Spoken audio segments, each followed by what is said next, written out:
audio check, actually, audio check GP. Oh, we've got, yeah, okay. Stand by.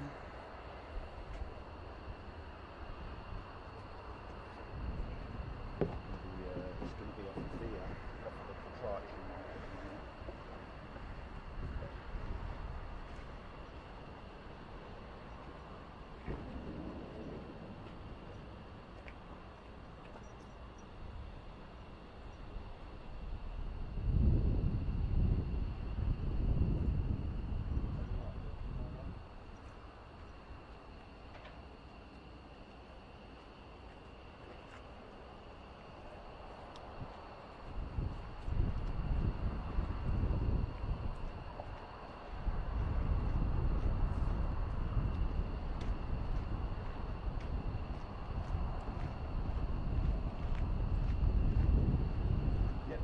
Runway 6, they coming this way. Yeah. You're welcome. Take care. Have a good day. You too.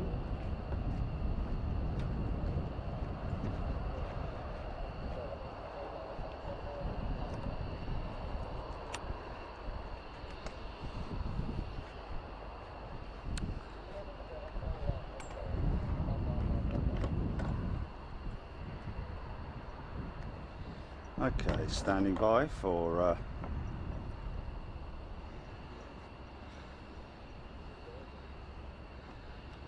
not yet.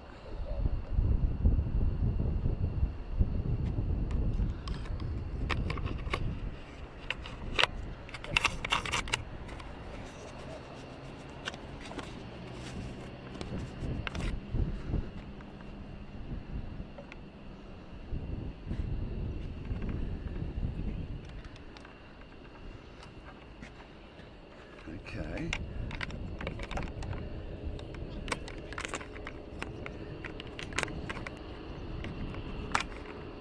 Sorry. Okay, GP, go check audio, check audio. Check, 1 2 1 2. Good. Okay.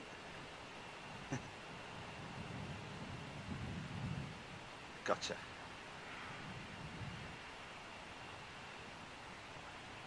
Wow, look at that. United 1, yes sir, F-15s. Both trainers and combat aircraft. Good morning to you, good morning everybody.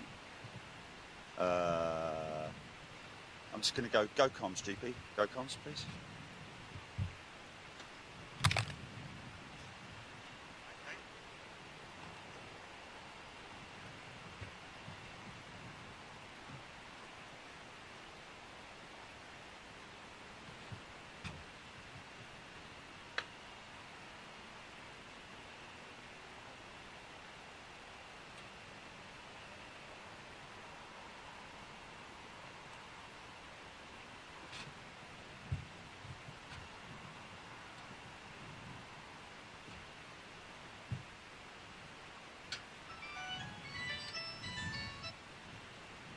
There you are.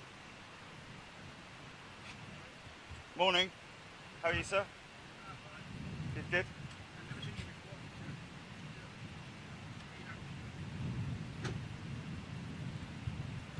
You are regular here, are you? You're regular here?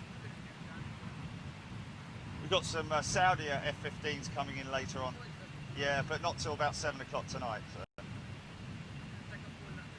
They're coming out this way. Yeah, wind's behind us, so that's why they're taxiing out, and I guess heading down. Yeah, you can see them now. Actually, they're down the bottom already. So yeah, it's quite common for them to go the other way, isn't it? But should be fun. You too. Hope you've got earplugs. No. There's no point in doing it otherwise, really, is there? Yeah. Okay, Wayne Dempsey, good morning to you. Nick McNair, Portugal Holiday Villas, tuning in from Porto. Ben R. Morning, everybody. Eva H, Joe Perkins, Jeff Bundy, Joey Hay. So, as we've seen so many times before, what would normally be happening up here, from this position here, where the folks would be doing final checks on the aircraft to make sure there's no sort of like bits hanging off them. That's kind of what's happening down at the other end there before they head out. So obviously they go out in groups. Let's just have a little sneaky look over there and see what we got going on over there.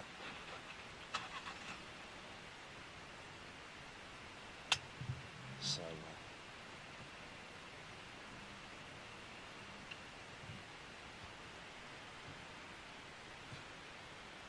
hard aircraft shelters, folks. HAS. These shelters, bomb blast proof doors on them, as you can see as well. But the whole thing is shaped as it is to minimise a shockwave, so to speak. If the base were attacked, these shelters will be the well protected against bomb blast. And of course, the reason why they have these, and a lot of this stuff that I'm talking about here is stuff that I've learnt from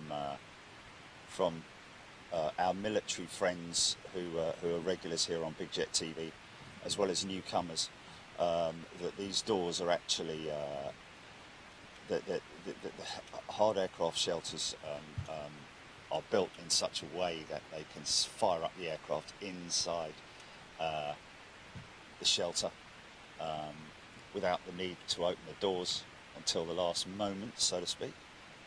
What I do need to do, so as you can see they're all taxiing out. There's another one coming out. Oh, that's interesting. He's got a band on his nose, isn't he? That's interesting. Is that? Ah, look, that's the D-Day. Is that the special markings? The special markings for the D-Day landings. Yeah, these got the stripes. Yeah. I don't know if he did. Now that's something that, you know. Yeah. But good to see anyway. So that little vehicle going out there.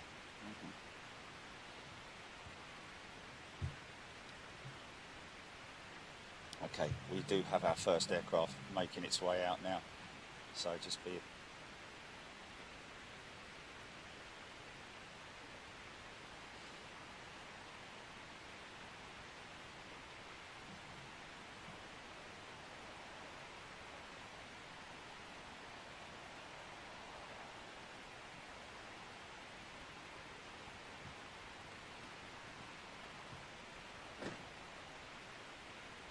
I've got to be ready for this because, so they're lining up. Here we go.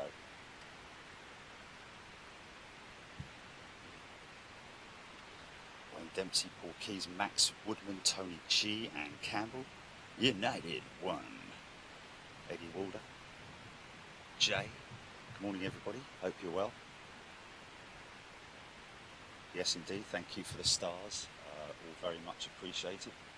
Keeping the tone down a little bit here, folks, just out of respect for the folks who are lined up here at the side of the fence line here. Just got to be a bit respectful to, even though the serene conditions are going to be blasted shortly.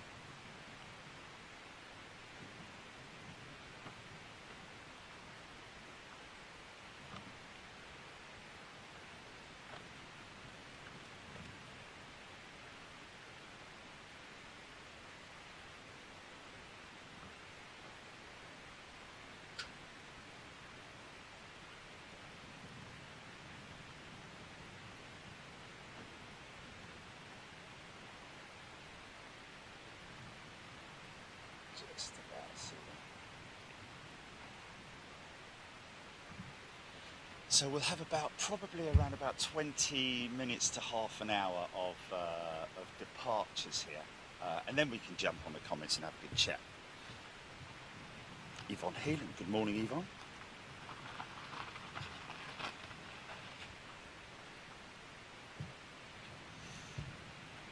Myra Benson, good morning to you. Marco Del Guidis, sorry, Marco, good morning to you. Should just call you Marco because I think really at the moment you're the only Marco there is, so I can just call you Marco, can't I? Bob Copsey, good morning. Scotty Honeybone, I'm from Crusader country. This afternoon, folks, well, actually, hearing that it's going to be around about 7 p.m. That we're going to see Saudi Arabian or Saudi Air Force F-15s arriving here at Lakenheath on a stopover, probably a fuel stop. Oh, it's a shame I didn't read that. 0610 this morning, 747 National Airlines, Mildenhall. It's probably supplies, I'd imagine, that they're bringing in there.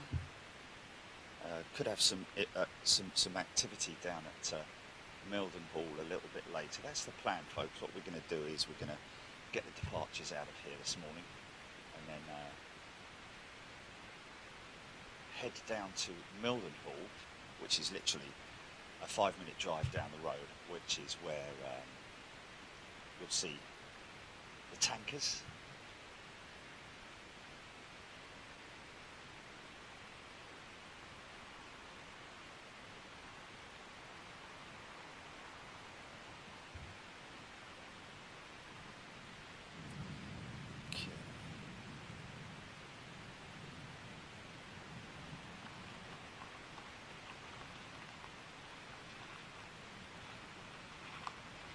So 4 brand new F-15s, Saudi F-15s, during this early evening today. Not sure exactly what the timings are, but we'll see what happens as we get more information on that as it comes in.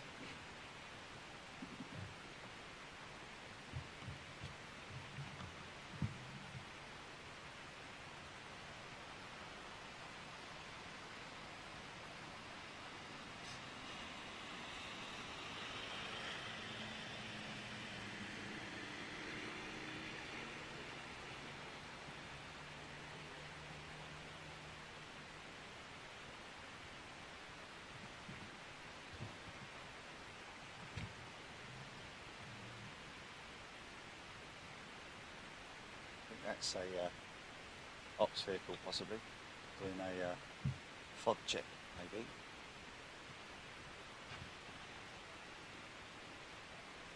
So the arrestor cable system will be activated at this end of the runway, I'd imagine, as well as at the other end. Normally it's it's both ends that the arrestor system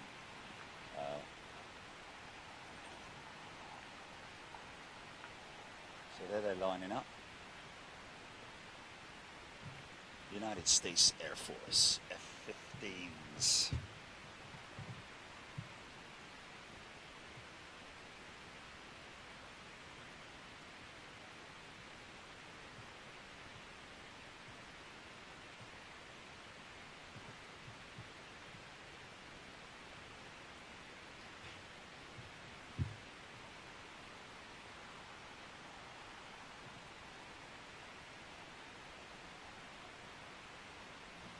So this looks like one possibly moving out. This is fast, folks. This is real fast. So get ready for this. Hold on to your hats, boys.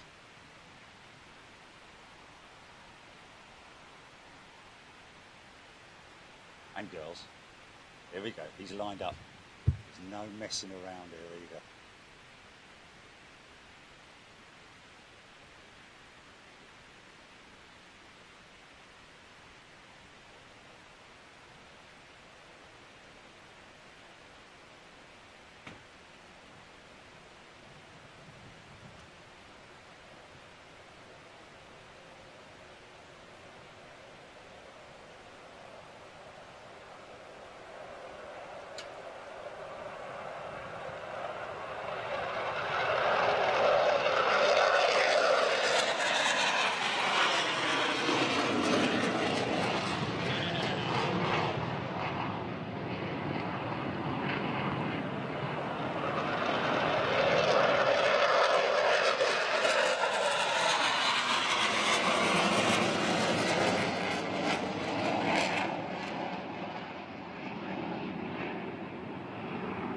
Yeah, low departures as well, man. Loving it.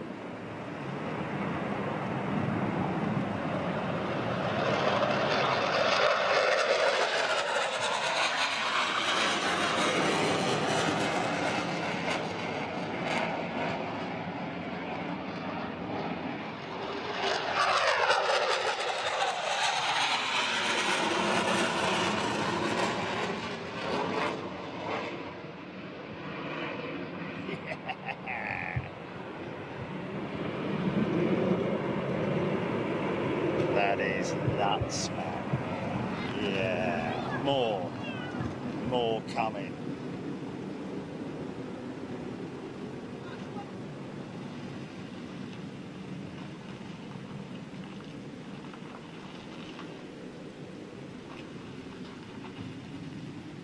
Love this low departure, man.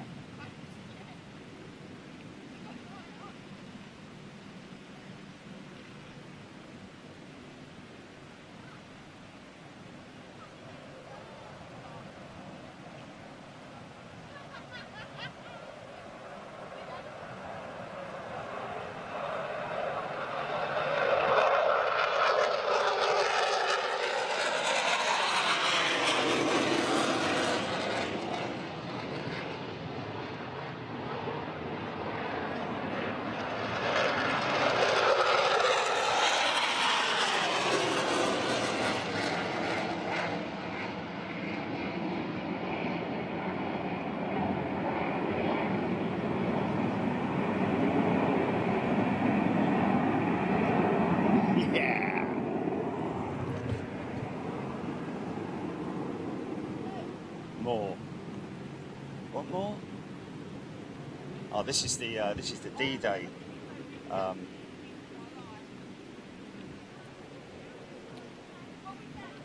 heritage aircraft, isn't it? Yeah, yeah.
Right, there we go.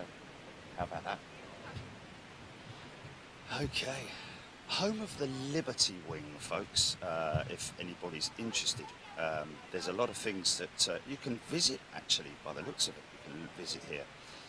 48th Fighter Wing Air Traffic Control Tower Virtual Tour. Oh, okay, there we go, a virtual tour. Not an actual tour, but there we go.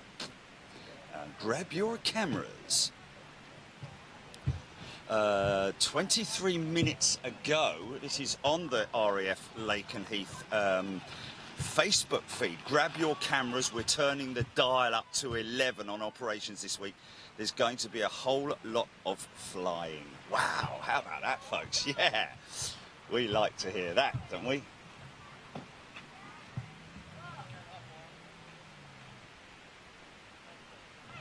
A whole lot of flying.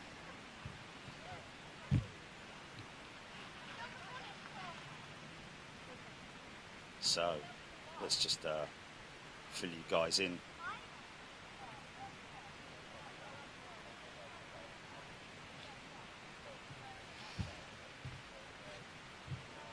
Ankaleen, good morning, Ankaleen. Hope you're well. Hope everybody's well. Nick Fazy, thank you very much indeed. Let's just have a quick look on air and see if we can.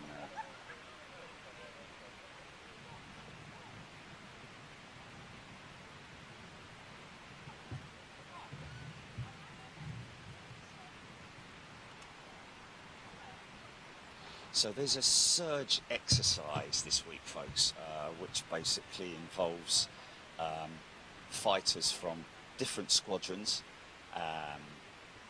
Quite how many bases are involved. We're hearing that Mara may be involved, Coningsby may be involved as well, but most definitely this week.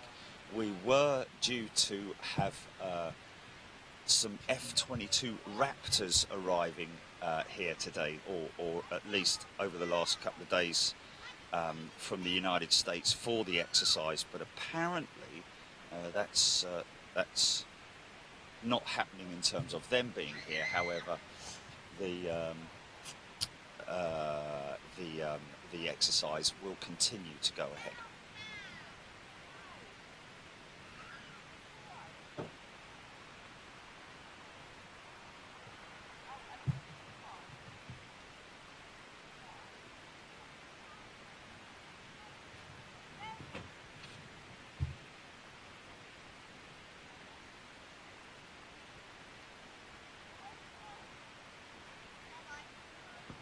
So on their website, basically, 48th Fighter Wing, as the US Air Force is in Europe's only F-15 fighter wing, the 48th Fighter Wing, RAF Lakenheath, brings unique air combat capabilities to the fight, such as the most advanced joint direct attack munitions used by the F-15E. RAF Lakenheath provides all-weather, day or night, air superiority and air-to-ground precision combat capability and multi-stage improvement program avionics. Should be reading this in American, shouldn't I, really? Because it's written American, God damn it. When teamed together, the F-15E and F-15C provide an air combat capability never seen in the history of air power. And of course, that's what we have here, folks. F-15Es and the F-15Cs. The C is the single-seater, and the E is the trainer. I think you'll find. I think I'm right in saying that. The mission is to provide worldwide responsive combat air power and support. Of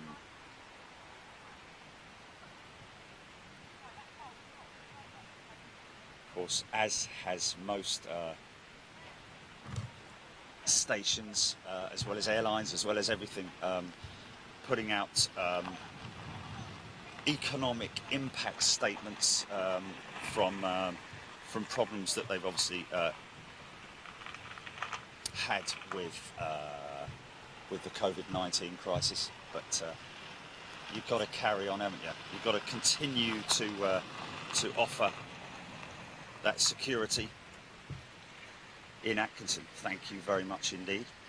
On Facebook, Robert Edwards.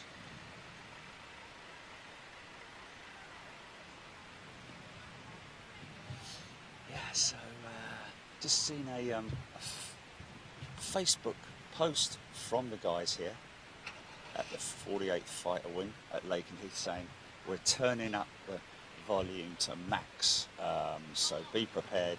There's going to be a lot of flying today, so let's hope that is the case. Of course, we've got Lakenheath, we've got Mildenhall literally 5 minutes down the road, folks. So at some point in time, we're more than likely going to take a little trip down there. But we do have people who keep us posted in terms of what's happening down at Mildenhall and at the other RAF stations as well. So we've got a pretty good idea on what's going on. It's just all about moving the equipment down there. Good morning to everybody, wherever you are in the world. A couple of new members. Phil Davies, good morning to you. There was another one as well, but good morning, Phil Davies. Somebody else has upgraded to first class membership, and thank you very much for that.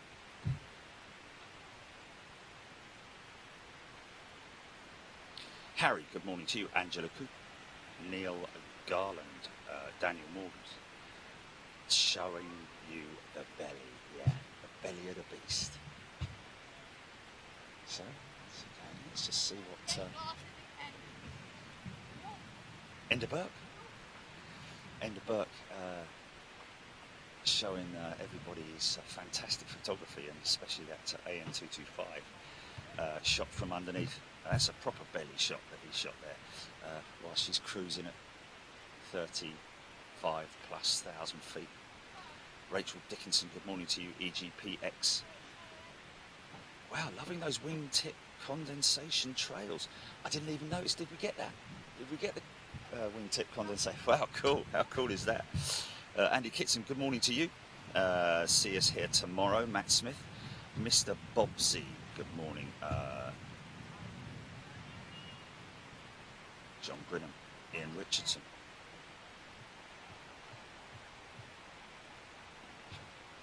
David Bailey, famous photographer. No, but David Bailey, thank you. Yes, it is a good day. Finally, I'm here without being soaked, as I normally am. I'm so used to being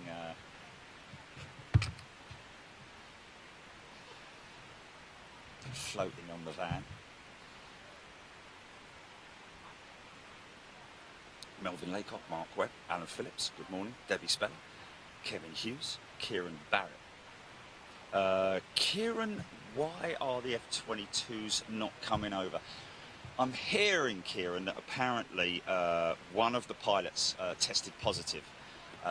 So as a result of that, obviously, that has meant that the... get another one in there. But yes, I think that may be the reason why the F-22s aren't coming, which is a great shame, of course. Wouldn't that have been fantastic to see? Owen Austin, what's the plan for today? Well, here we are, Owen. That's kind of like gives you a decent enough clue. Military stuff is what we're after today.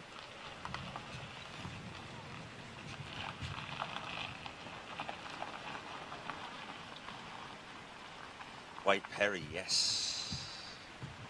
Sonny's out. Robert Mendes, Joel Hall, sorry. Robert Mendes, I was just watching the Airbus Museum and got the alert you were live. Wow, how cool is that? So Robert was watching the Airbus walk around that we did last week, which was fantastic. And a big shout out to all the folks out there in Toulouse. Thank you once again for your last minute attention to allowing us into the museum. Gaz Grill. What's that, GP?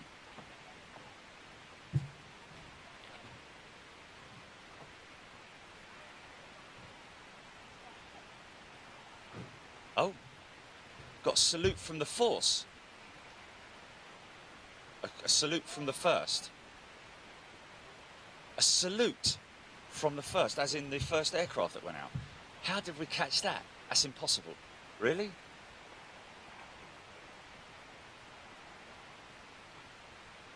Okay, well, anyone else is going to, whilst we've got a little bit of time on our hands, let's rewind and see if that is the case, if we did get a salute from the first one out. Martin Musselwhite, is the F-15E a trainer or is it just a dual seat multi-role?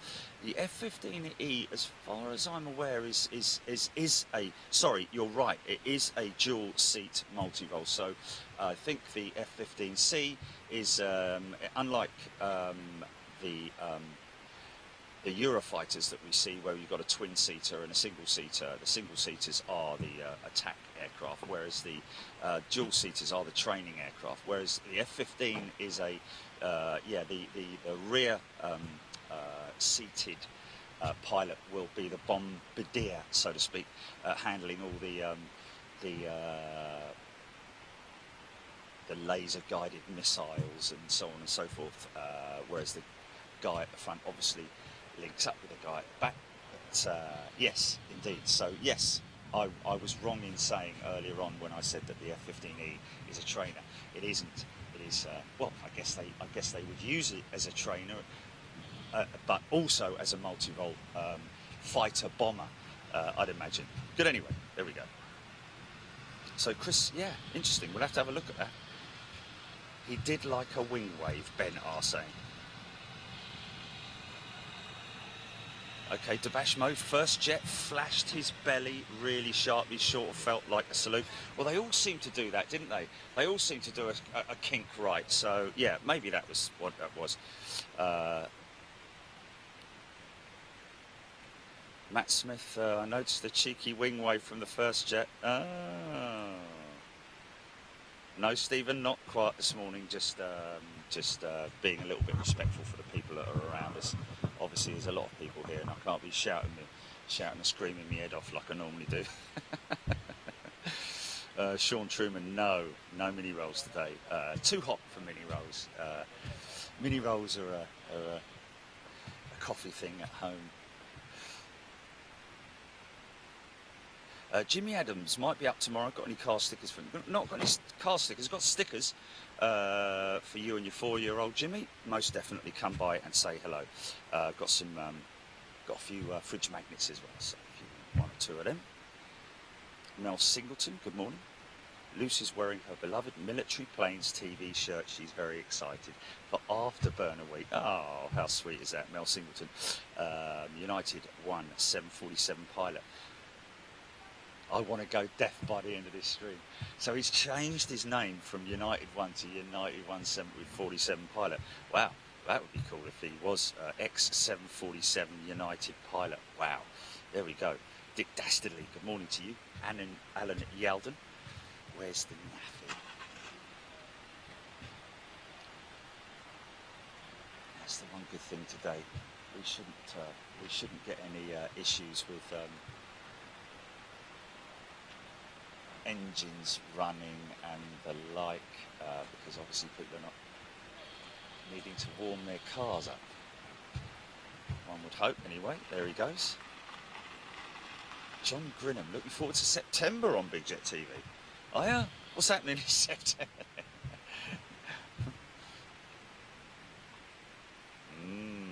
JP, good question. Good point, Af. Good point. I did bring the famous Ian Shake Shaft cooler box with me, cooler shaker.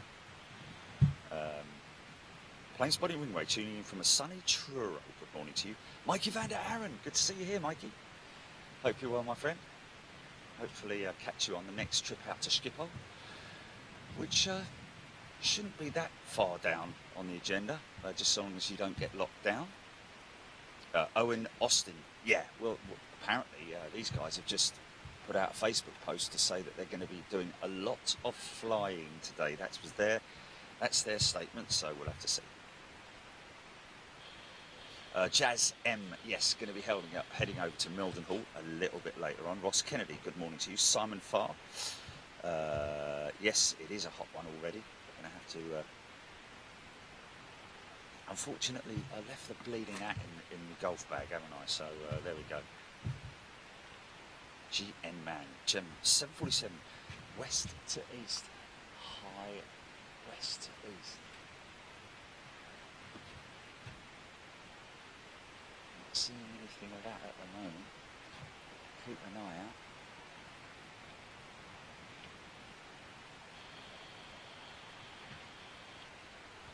Got some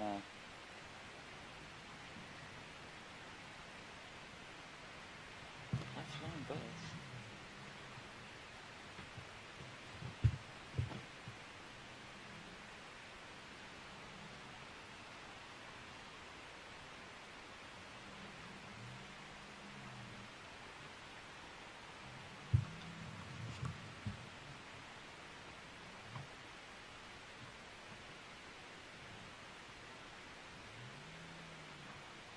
So I'd imagine normally there's a...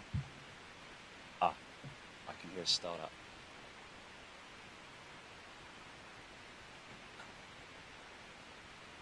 I think I can hear a start up, folks.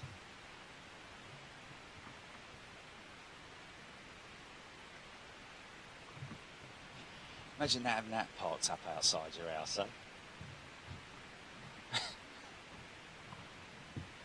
Don't mess with number 46. Ben R, what is your favourite colour? When's your next trip? Well, we're not sure yet. But itching to head west, obviously. Or east, or south, or even north.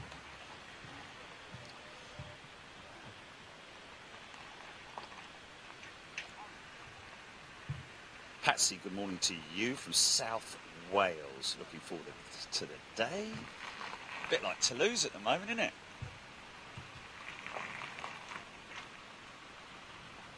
Stephen Owens, good morning. Good to see you here, Mikey. Sir David Beattie, welcome to Economy. Sir David Beattie.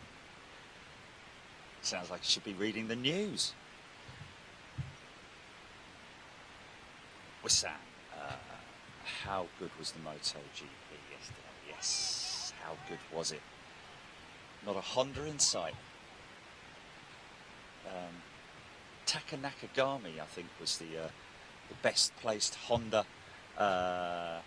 in the GP yesterday, but it was great to see the satellite teams doing so well, and of course, who can forget the F1, eh? What a great result for the Red Bull team. And the number 22, that's great to see. We want to see more of that.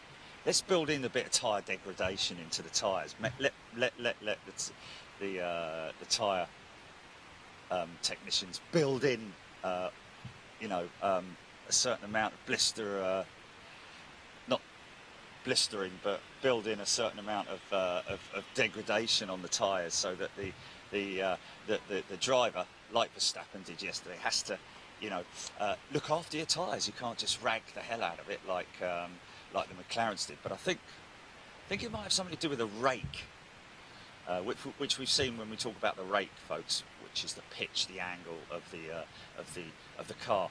But we've seen that on the A330s with the with the Qatar 330 freighters versus the normal passenger freighters. The passenger freight's got quite a high rake on it. Well, actually, I say a high rake. It's not the back of the aircraft that's pitched up. It's the front of the aircraft, which is pitched down. But if you look at the gap from the front to the back on the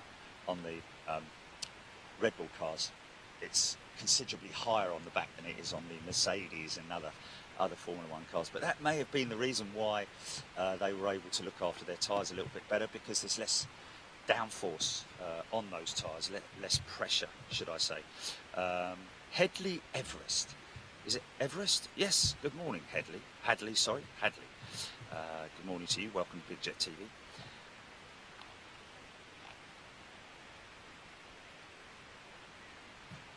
Paul Keys, is this live because it's not raining?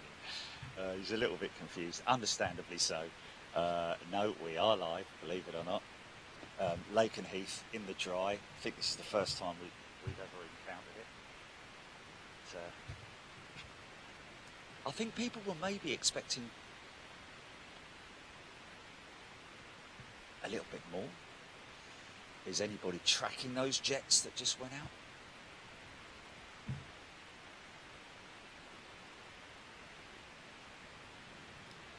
Yes, Portugal, holiday villas, you're right. Was a good result for Oliveira. Sandy Hubby, good morning. Matt Rayner. Oh dear, Scotty Honeybone. Didn't watch that.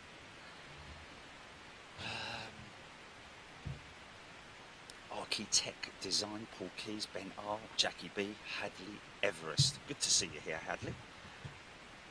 Mikey van der Aaron. It's like having a little comfort blanket when you see Mikey van der Aaron's name, because he's such a lovely fella, and his car's all spongy and nice. Leslie White, good morning to you. Jimmy G61.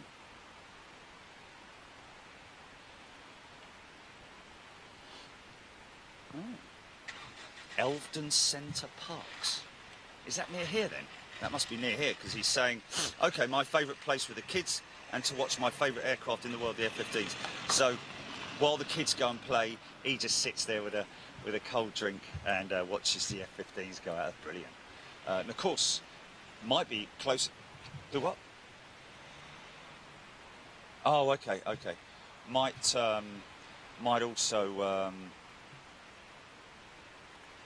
get to see a little bit of stuff from Mildenhall as well, depending upon which way the wind's blowing. Of course, as it stands at the moment, we are on. Yeah, that's definitely staying on these. I think when they're on 09s at Heathrow, it means that they're on this direction here at Lakenheath.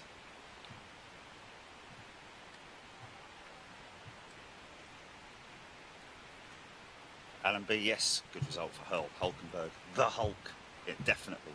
Unfortunately, it's a one-hit wonder for the Hulk, but personally, I think that I wouldn't be surprised if might see a driver switch, but I think Vettel was disappointed, should I say, with his car. I don't think it was down to him and as the individual. I think it was more down to the car letting him down. But he did make a massive mistake at the start.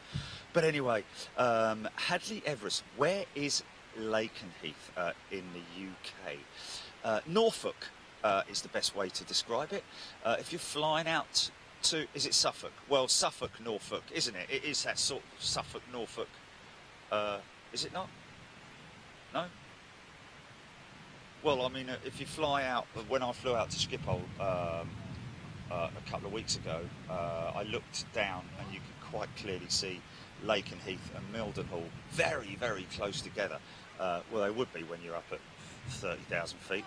But yeah, it's Norfolk, Suffolk, sort of like, you know, but basically the east coast of the big bulgy bit on the south, on the south, above the Wash. Not the Wash, above the Thames estuary, above that, so to speak. Anyway.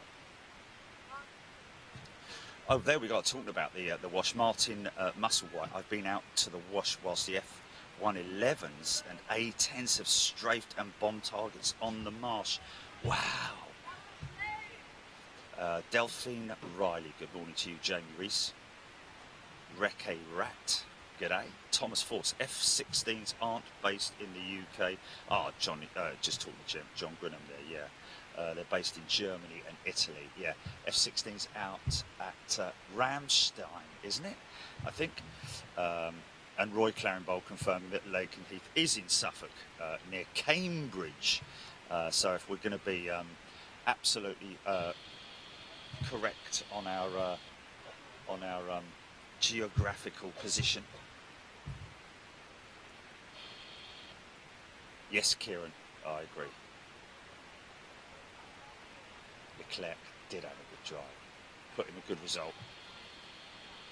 David Story near Sweden. I'm never going to live that one down, am I, really? Suffolk, Norfolk, same place. Views from flight, brilliant. Hadley, there we go. Aaron Beresford, good morning to you. The Horseman. The plane's put in 3 different places. Okay, interesting.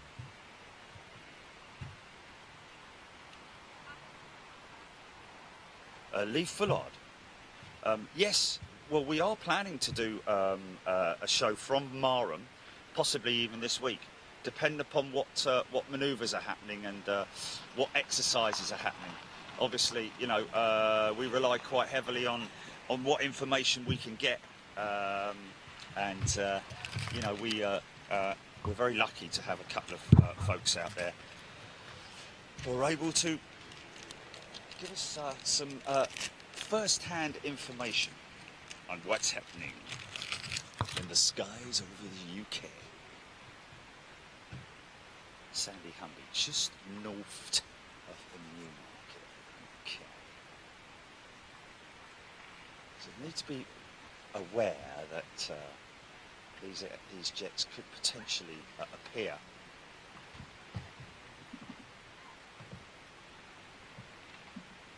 So I'm basically pointing due south-southwest at the moment to 220, I think is my 224 actually degrees. I'm in Brandon, England. Apparently, is my exact position. That's what it's saying on my compass. So they will appear from the west. Aircraft flying west to east. So, Yvonne Heelan, good morning to you. Lots and lots of people tuning in on all the channels. Good morning to you.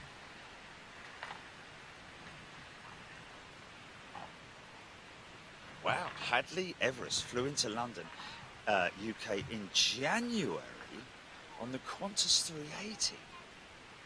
Wow, it must have been one of the last three Qantas 380. Yeah, that was about the time when they were sort of like, you know, they were really slowing down the 380 service on Qantas, wasn't it? Wow. So David Beattie, last time I was in the UK was 2015. Flew from Vancouver. Joe Cameron, good morning to you. Nigel Warren. Yeah, interesting story on the Gulf yesterday, I have to say. We made it to the 6th hole, all square. Just playing off levels, basically. Not different handicaps, just playing off levels. That's what we like to do. You know, you either win it or you lose it. You're one up or you're one down, or you're all square. So we're all square going down the 6th. Got about 183 yards. Got a bit of a headwind. Thinking to myself, probably 210 with the headwind. So I pulled a 5-wood out of the bag. I'm sort of like umming and ahhing between the 5-wood and the 6-iron, because 6-iron's the longest iron I've got in the bag. Opted for the 5-wood. Hit it perfectly, but it just drifted right. A little bit long, hit the back of the green, rolled all the way out. Ended up in the light rough at the very back of the green, almost into the woods. And slid the 5-wood back into the bag, you know, little aggressively, you know, like you do, like strip it by. Halved the hole, got to the next tee, realised, pulled the 5-wood out the bag, and the handle was wasn't on it. That when I say the handle, the grip part of the of it was not there, which so the carbon shaft had shattered. So I was left to play the next 12 holes with a 6-iron on a very long course, not just with 6-iron, obviously 6-iron through to a 60-degree wedge, but we were going down the 18th with me one up, believe it or not. He's got his 5-wood, it's got his 3-wood all the way through, and he's a big lad as well, old Kevo. Yeah. What's that, GP?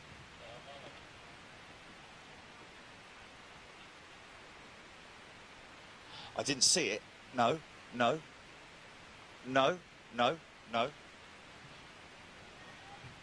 Okay. Oh, was it? Oh, you're joking. Oh, so he got out alive then. What happened then? Did he belly it or what? What? Gear up landing or? Oh, wow.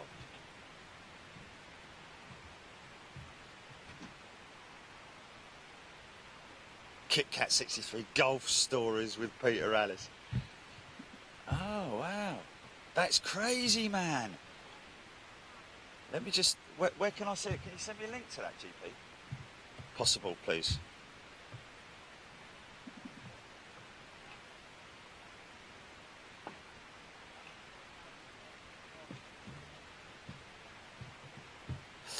Karen Corcoran, can you get Lakenheath on flight radar? Well, it's not so much getting Lakenheath on flight radar. It's ADSB is the type of radar app that you need in order to follow the military aircraft around the UK. However, some of the stations you cannot connect with their jets because they're just not available. So I'm not sure if Lakenheath is available.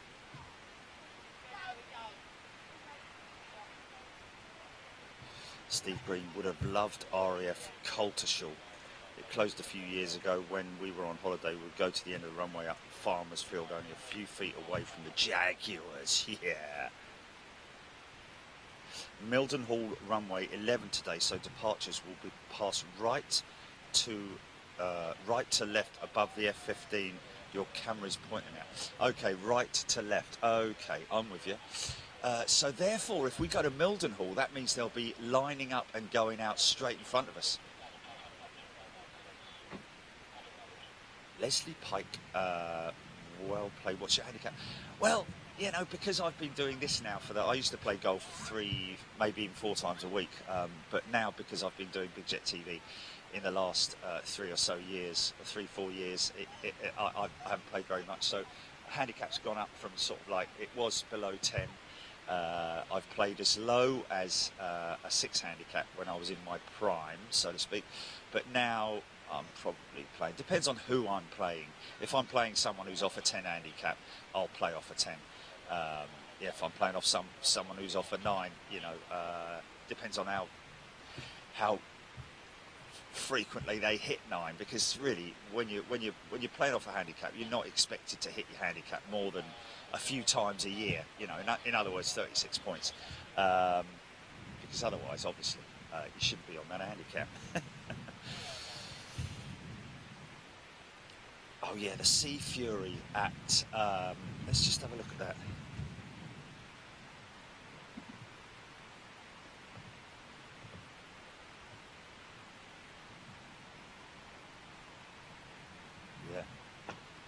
Yeah, the Duxford Sea Fury crash. The pilot that was on board that aircraft is actually one of the chaps that invited us to go and do a thing with them. So great shame, but a great shame. However, great news that he's well. He's just come out of hospital. Where is he actually? What's his call sign? Oh, the Horseman. Oh, of course, yeah, there we are. There we are, the Horseman. Glad you're better, my friend.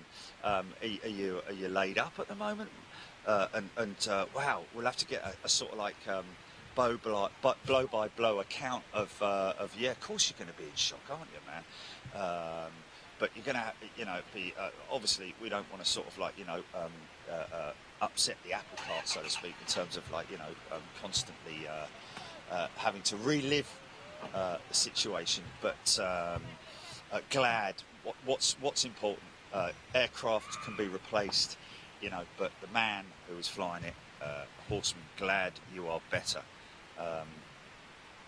Still in shock, to be honest. Yeah, of course. Wow. Oh, okay. The Horseman was a passenger. Okay, so it was 2-seater, right? Okay.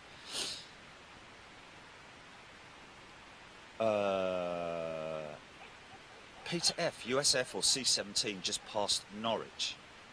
That's going to be going into Mildenhall, isn't it? Mind you, we did have a Galaxy in here a while back, didn't we? But I think that was just for supplies. I think that might have been bringing over supplies. United One telling us that as well. Ian Roper, morning Jerry. Ah, yeah, or it's Bore, Norfolk greeting. Drone Hunter. Yeah, architect design. Wishing Horseman all the best. So, was Horseman just a passenger on the aircraft? Does he normally fly that aircraft? Does he normally fly the aircraft? Was he just going up as a passenger? He shouldn't have flown it. Okay, interesting. I think from what I can see, from what I'm hearing, that aircraft is not going to fly again. Oh, here we go, folks.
Yeah.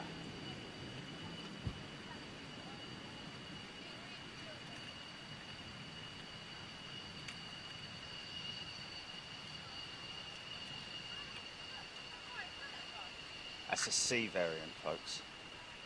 Not as in C, but C as in the letter C.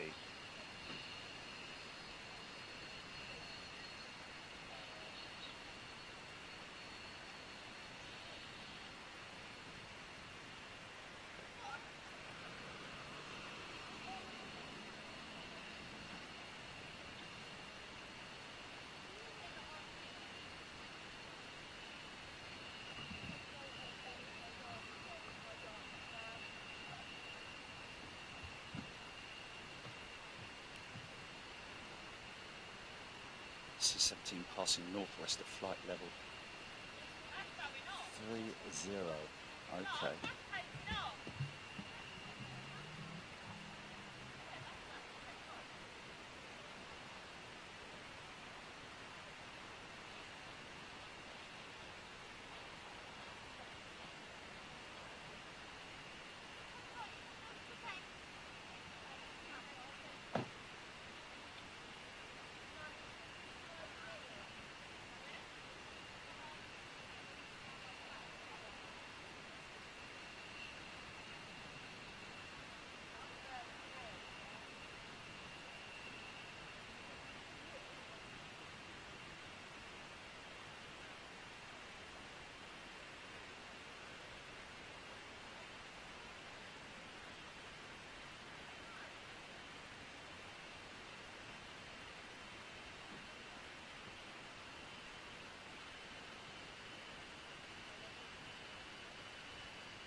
CMH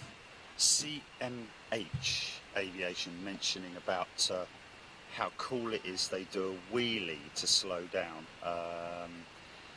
Just bear in mind it does look pretty damn cool, and of course it is a skill thing. It's not an auto system that does that. It is a skills. It is something that obviously they learn, but it is a form of braking. They use it for braking. It's actually, the term is aero-braking, basically, to use the wings as an aero brake.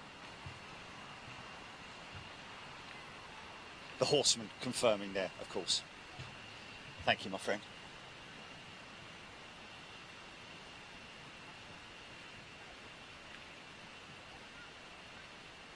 So interesting that aircraft went through some checks, whereas the other one didn't. Quite what the reason for that is, I don't really know.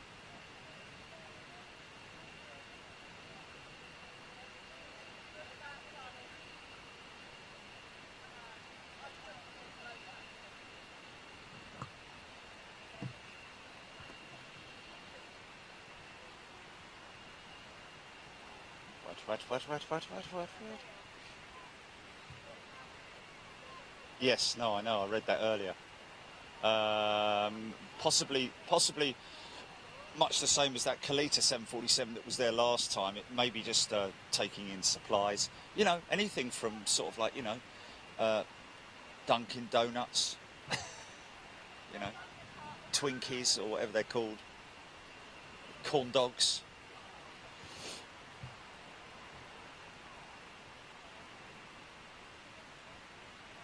Let's fly away. Be nice to see a lightning fly by. Yeah, in your dreams, which literally would have to be in your dreams, wouldn't it? But you can make it up.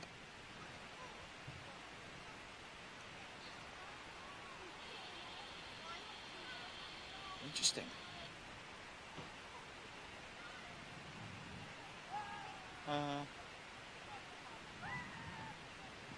Wow. Brody Wolf saying, I saw an Air France A350 doing some serious aero-braking today at Hartsfield Jackson. Wow. So he's headed off to his bunker. Quick cup of tea.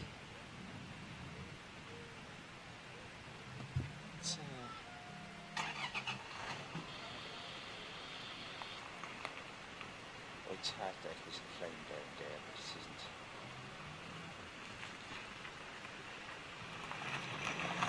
So come on, Lakenheath, crank it up, like you said.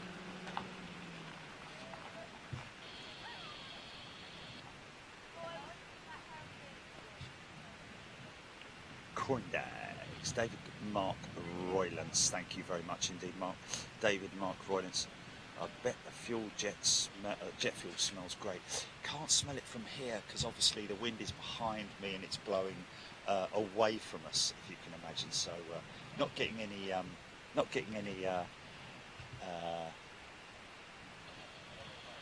whiff of A1 today. And the whiff that you actually smell with Jet A1 is not so much the fuel element, but the additive that goes in, which, believe it or not, is paraffin oil or kerosene.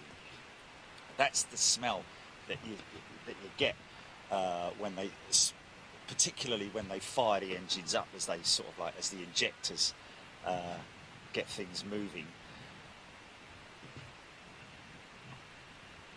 which is a beautiful smell, and that's why it's so.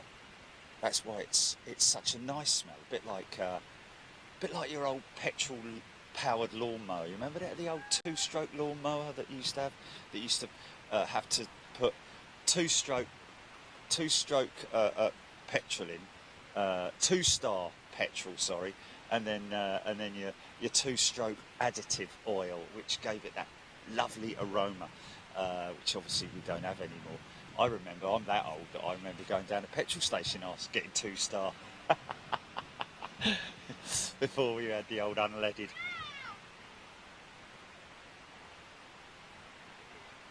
Steve Russell's the heavies also moving US Air Force personnel and all their possessions to and from USA on reposting. Yes, indeed.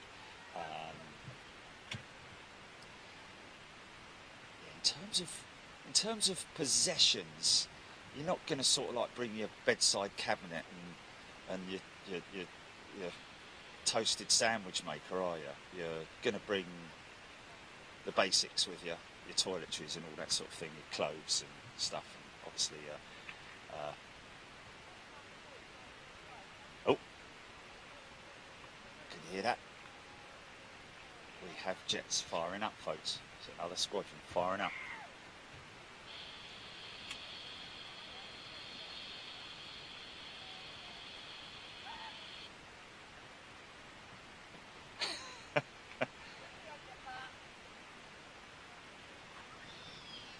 And 4-star, yeah, of course.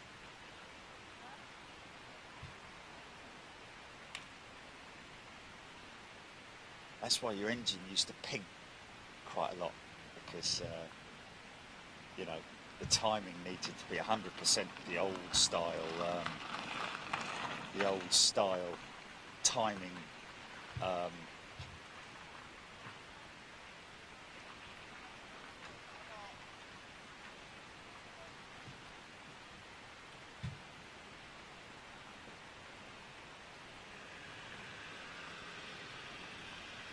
Phil Robinson.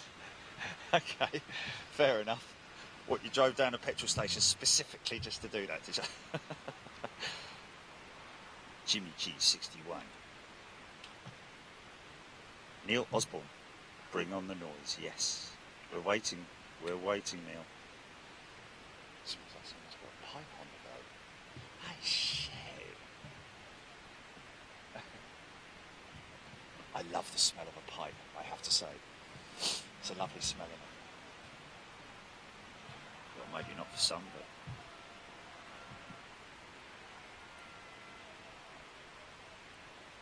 David Mark Roylance, good morning to you. Marco, mixing the oil into it. Yeah, of course, it was always, you know... I remember my dirt bike, again, before they switched to unleaded. Not sure exactly what I think it was the firing systems that they used that allowed them to, or the jets, the carburation, all that sort of thing that allowed them to switch from 2-stroke to a 4-stroke. Setup, but I remember my bike. You had to, obviously, it's a very important amount of oil that you had to add to a certain amount of, like for every litre you added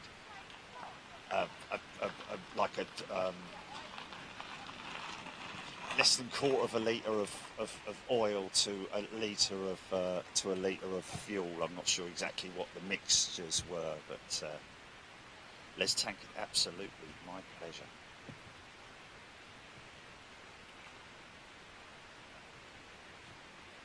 Rob Shipman, Mark Ashall, 3rd notch on the flywheel in line with top dead centre. There we go. 3rd notch on the foot. I was never good at doing that, man. I've got to be honest with you. I mean, that's the timing belt, isn't it? You get that one notch out, bang, all your rods are gone, or the top end, or it just doesn't fire up. Simple as that. But that's exactly it. Top notch. You get it top dead centre. I have to get it top dead centre. And then you do all your settings for your firing.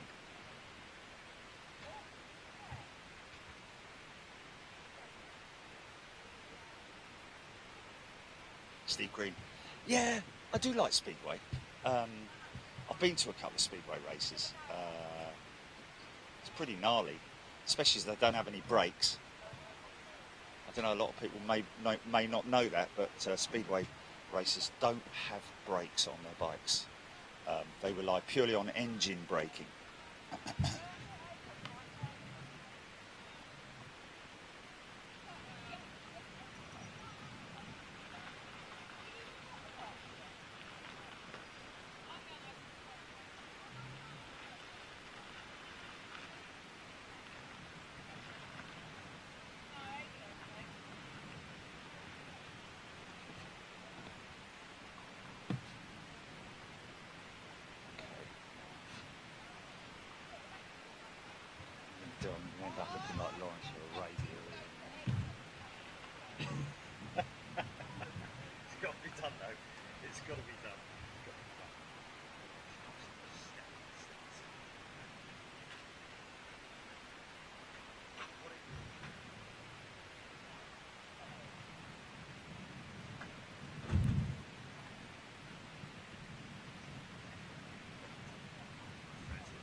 Joachim Wenenberg.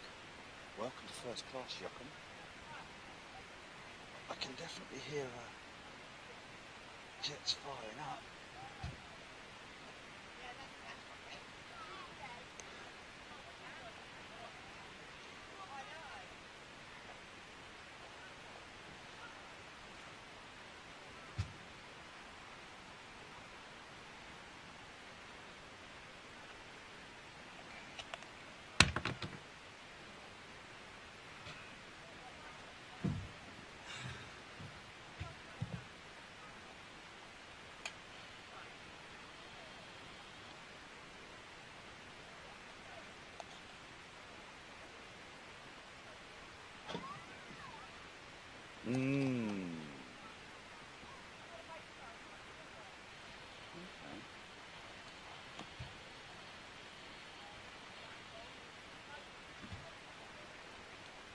Red X, HGC Red X, there we go.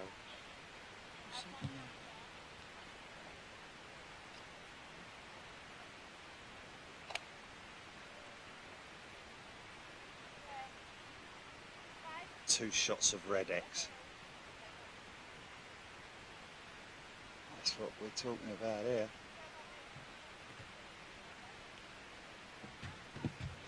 Okay.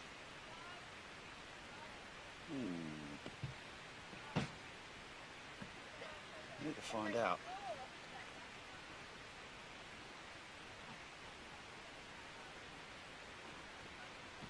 Dorking in Surrey, Luke Cook.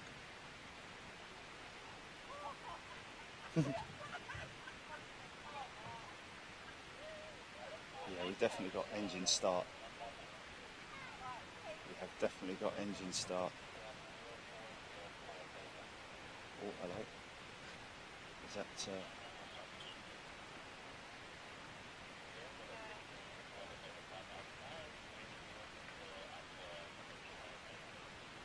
Cool, cool. Somebody's got a radio on. We like that. We'll have some of that.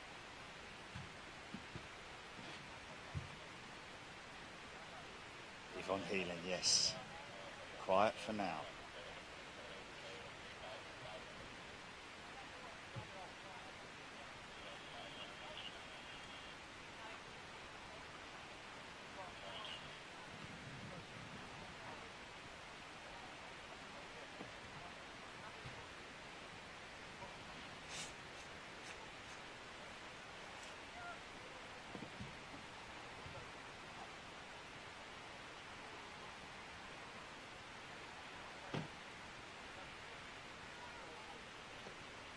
I don't know if you heard that.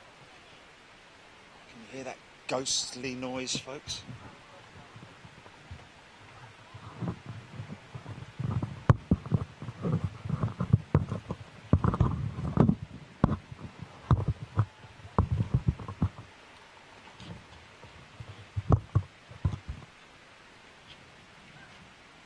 Something called Tune West Berkshire. East Berks. Good golf course at East Berkshire.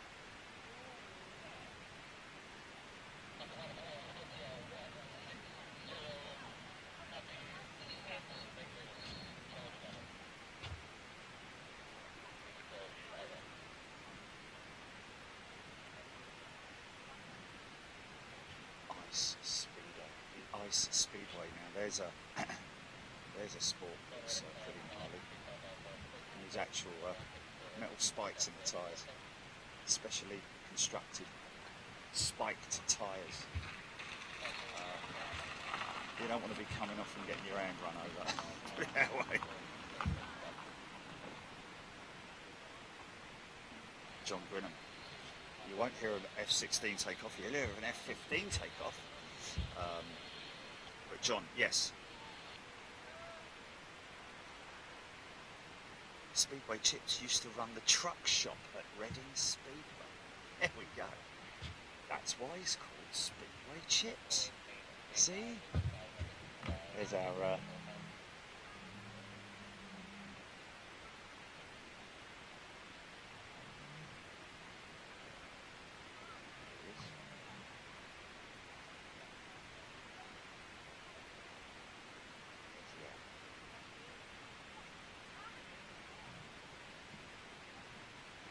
some jets. They're over the other side of the airfield.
Not being as noisy as I normally am, folks, just out of respect for the people who are here, because obviously there's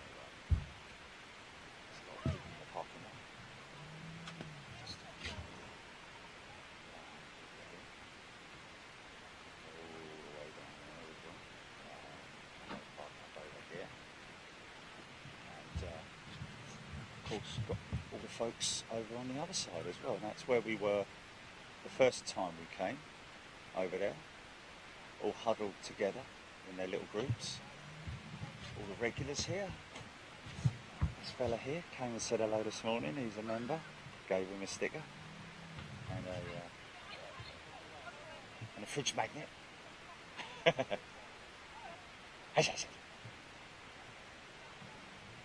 Bottle jar, bottle.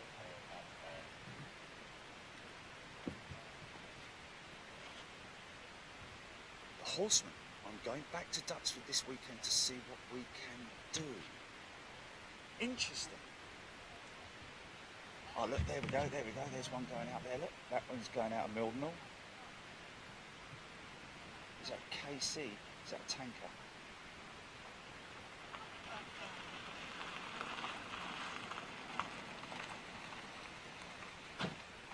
Looks like an Aero.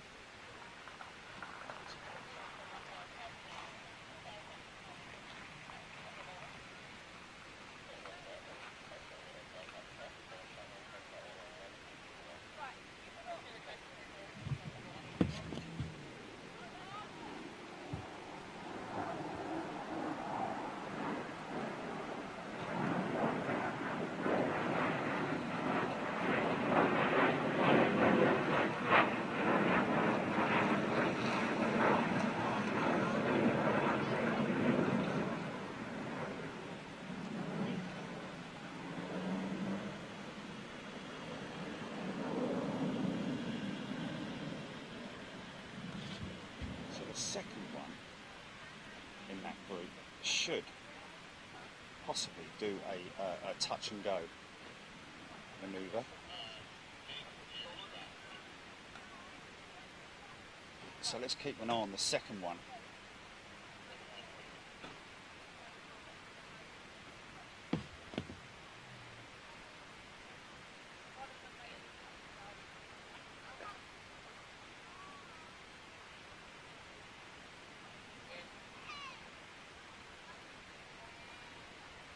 You know my luck will probably be the first one that we do this time.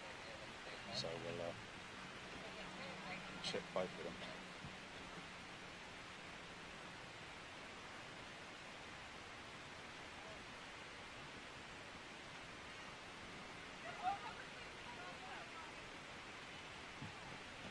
Sorry.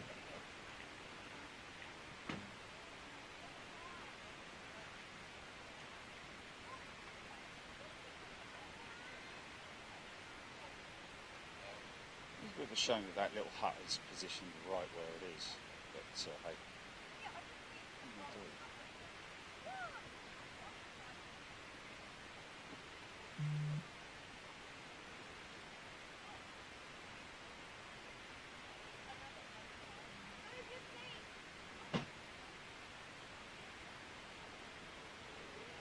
Second wave, so another wave coming back now.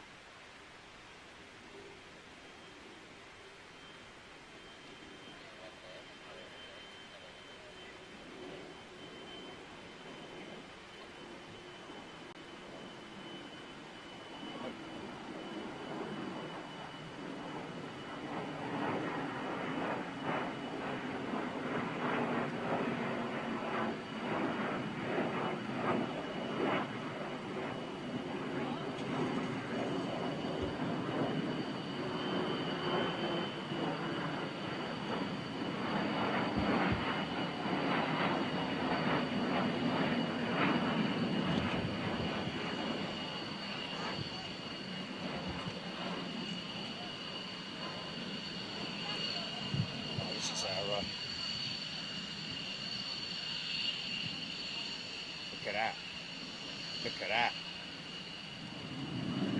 Beautiful.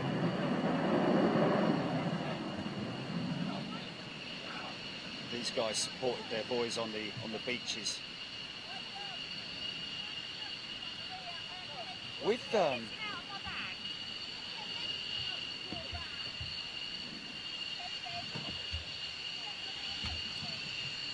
make sure we're not going to get a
no separation. It's not exactly Heathrow, is it? Look at that.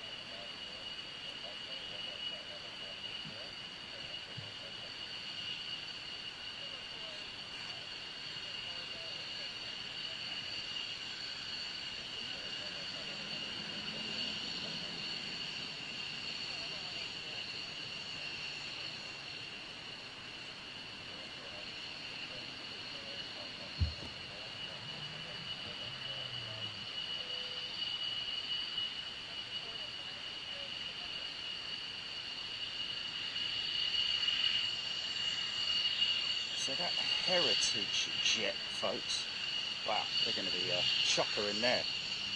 That Heritage jet.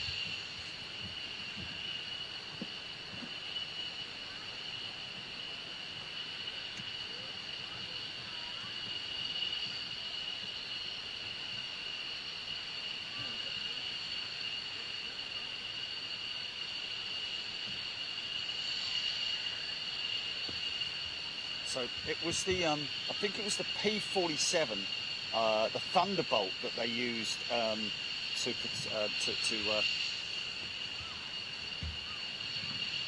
oversee the landings with their men. P-47 Thunderbolt. Oh, sorry about that.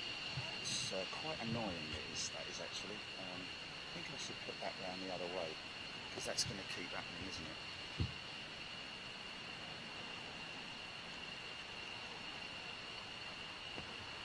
P-47 Thunderbolt, massive, great big radial engine on the Thunderbolt.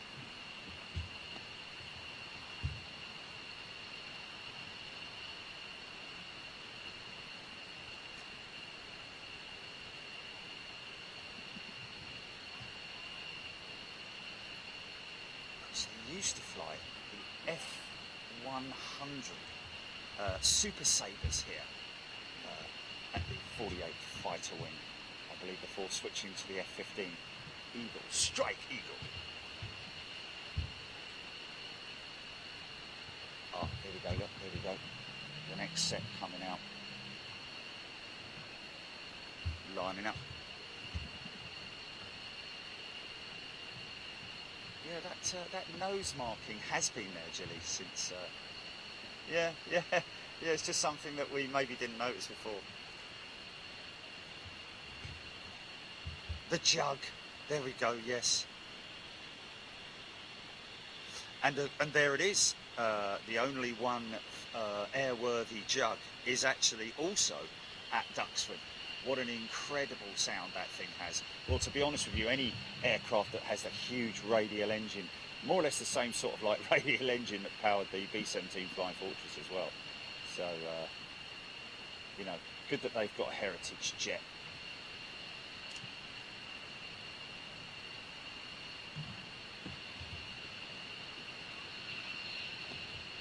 Just going to flick to 2. See what happens. just want to get my long range shot.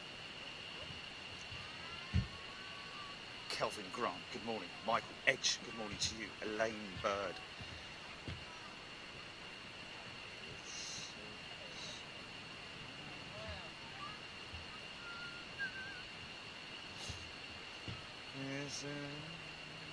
She's got a temper on her, isn't she? Old York. She's got a proper temper on her. She doesn't like a journalist just creeping up her on her airports. If you want to get belted by a woman, try and do an interview with Bjork without pre-arranging it. She's a nutter. She's a nutter. But she's a great musician, artist. She's an artist. What was the David Curtis with the B-29 engines powering the jug? There we go. Let's just have a look here. I love Google.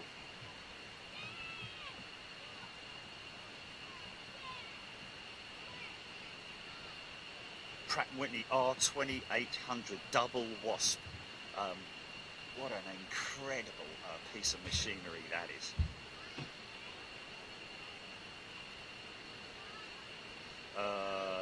Also powered the Grumman F6F Hellcat and the Vought F4U Corsair. And the Corsair got that upswept wing, a bit like the Stuka. Yeah, that was one of my favourite models to build. That was the Corsair, all blue, RAF, US Air Force, US Navy. You lazy. Okay, these boys getting ready to line up. Got two jets down there that I'm seeing.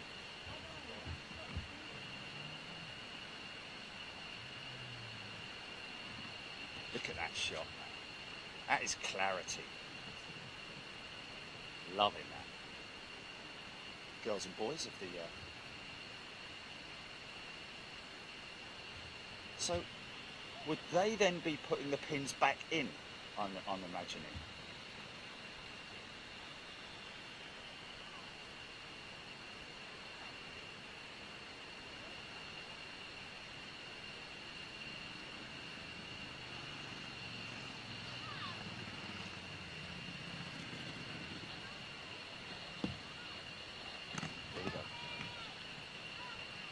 Still got a runway inspection going on.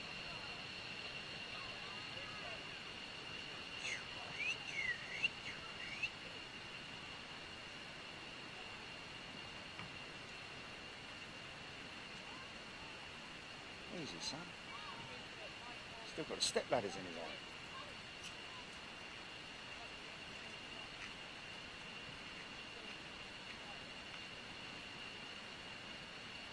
Fun. Yeah.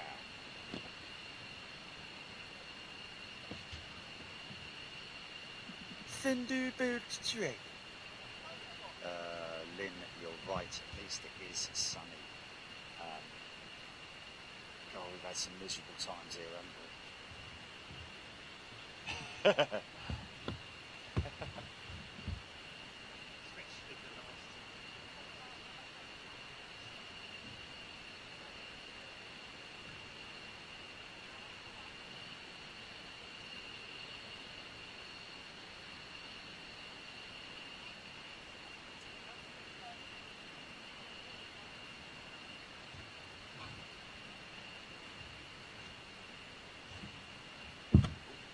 Rag on the floor there. Let's just double check I've got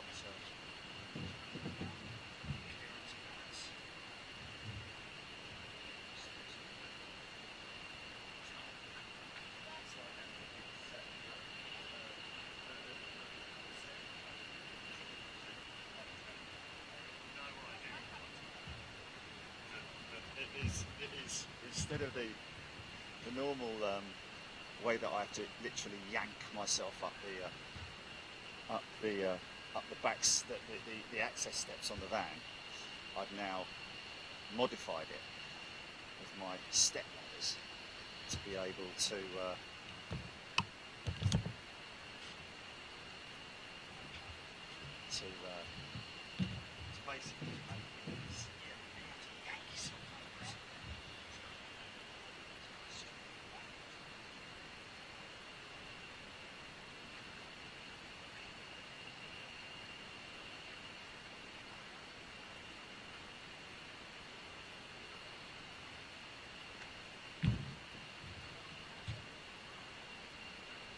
Just doing a runway inspection, folks.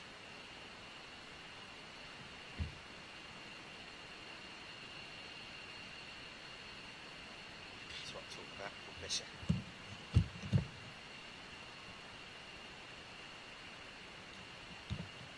Obviously strapped as well, so they're, you know what I mean?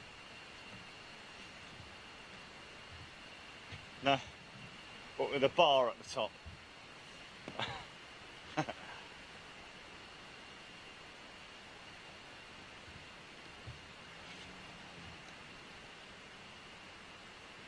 Sarah Pass, John Hucklesby, and Cable.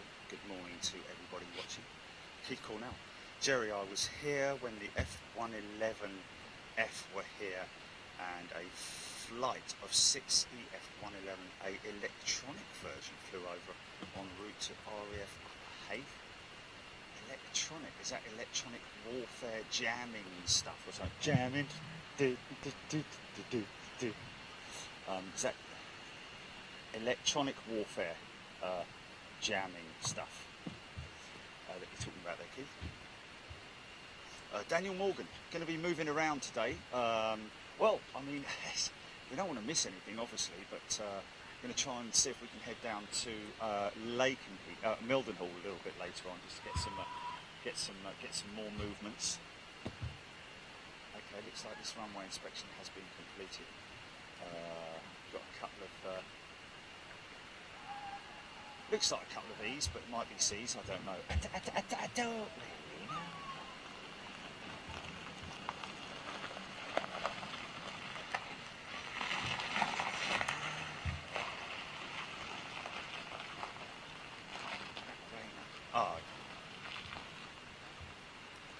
No Horseman.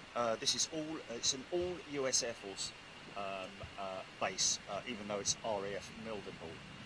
Sorry, RAF Lakenheath. RAF Lakenheath was obviously I think it's actually been utilised as a USA Air Force station for quite some time. There was word recently as well that they were going to disband from Lakenheath, but that it's now confirmed that they are staying, which is good to know. TCC, you tell me.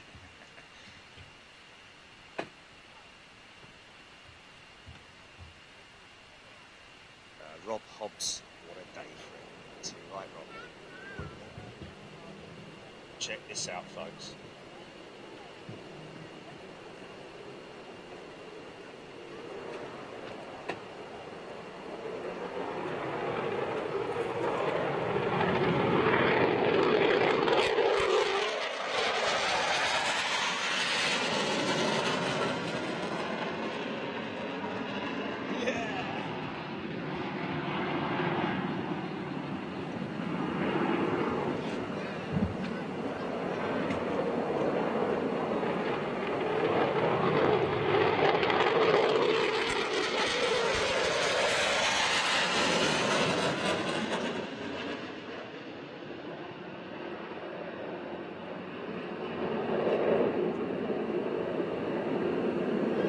I'm not even seeing the ribbons, mate. I'm not even seeing them.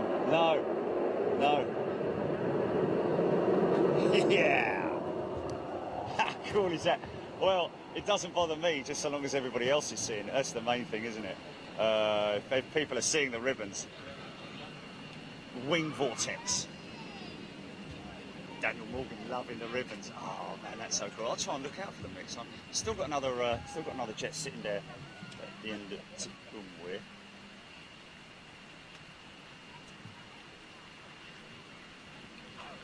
See it there. Oh, it's over there.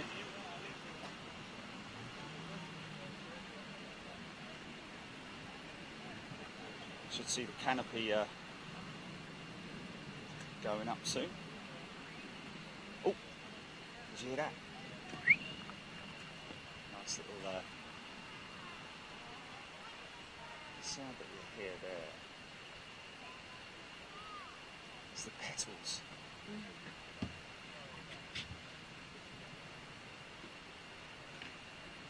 Tell you what I did notice yesterday,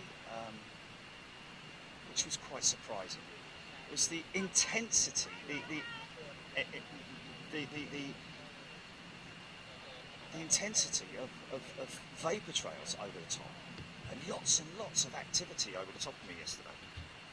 Whilst I was on Tip Gulf course, Moore's Inimit.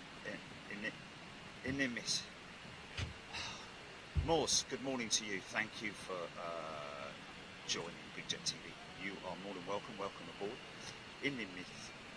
Morse. Yeah, there's another one coming out now.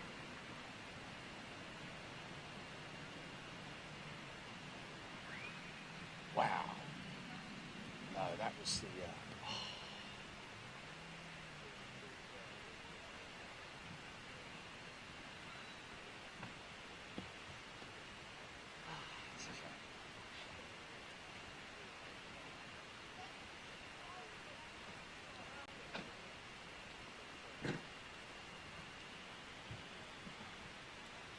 Sarah. Good day, Sarah. Sarah Lecky. Good morning to you. Welcome to Big Jet TV.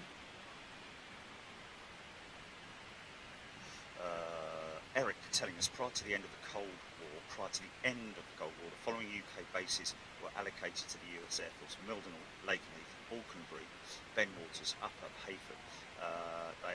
There have been others as well into the 1960s. I think Mildenhall and Lakenheath are the only two that are active now. I think is Alconbury, Bentwaters and Upper Hayford. I think have they closed those stations or are they still active?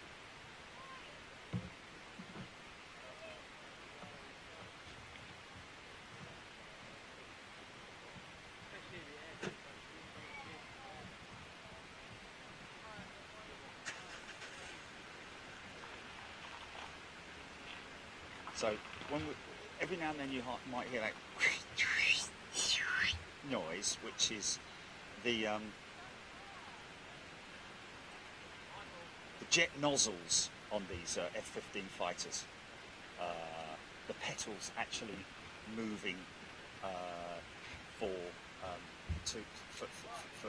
guiding the nozzle itself actually moves.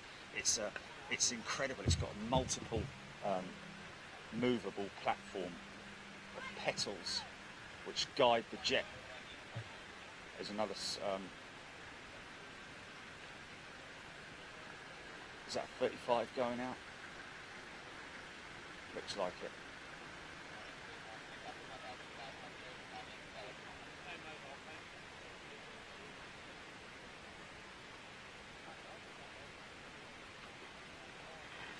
That's a KC-135.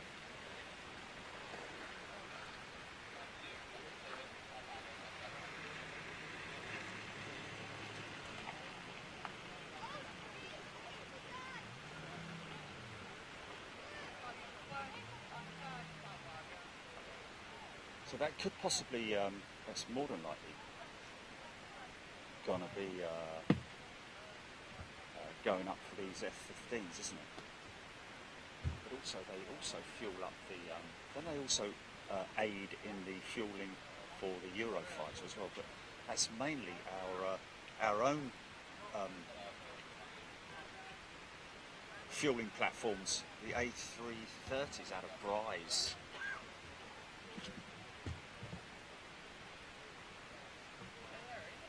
These obviously these aircraft have Pratt & Whitney F-100 engine, McDonnell Douglas F-15 Eagle. So I think McDonnell Douglas are now primarily just a military, because obviously the MD-80, DC-8. And so on and so forth, other classic jets passed.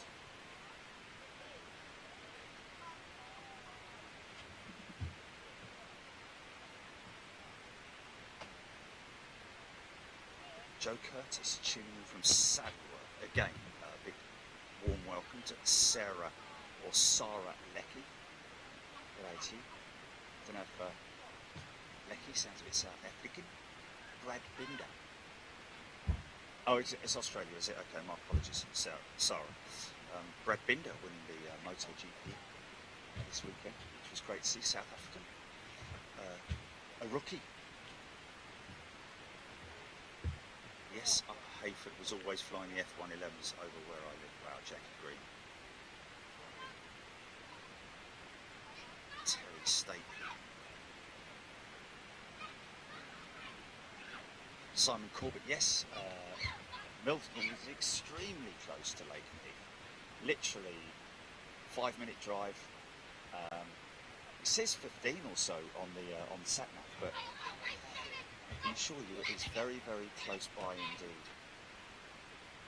Kelvin Grant, thank you. KC135, quid 12, that one going out. So we just don't know what the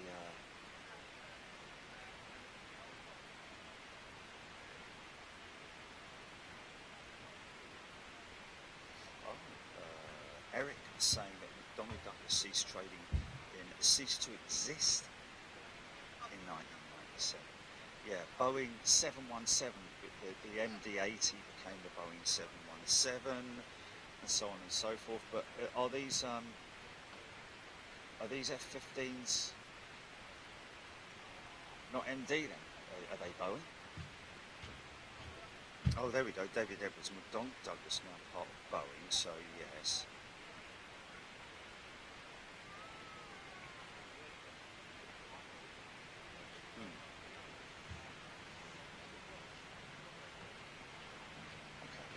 While we're waiting, should we do a switch out and do a comparison test, GP? Do you want to do that?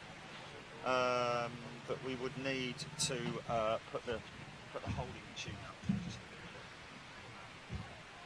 Actually,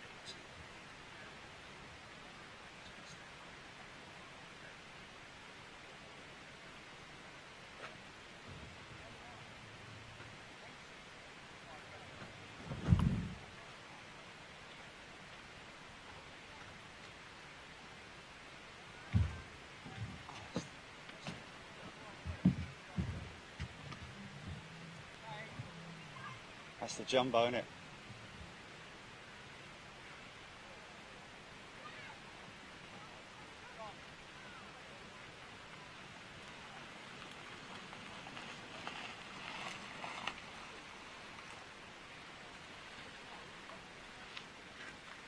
So, National 747, but looks like a converted freighter. She's got the long upper deck.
Okay, well that's good.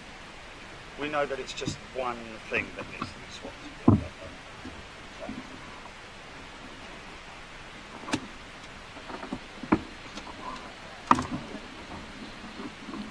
Let's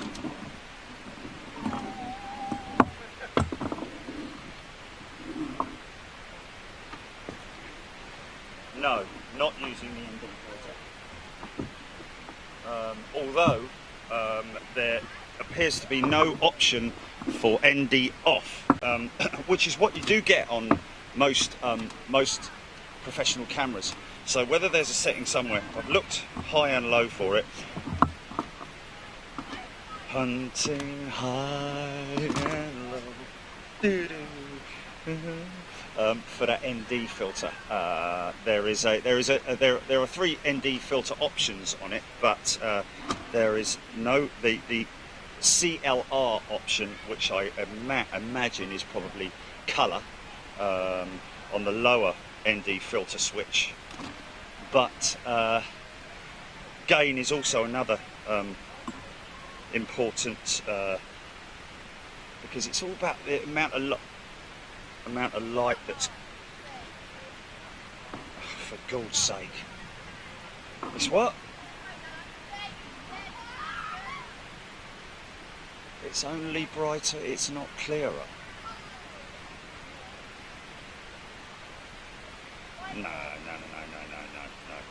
No, it appears that way because it's brighter, I think, but anyway, we'll figure it out. We'll get it sorted out. Obviously, you know, you can't manufacture a camera that's more expensive and supposedly the professional version without having the ability to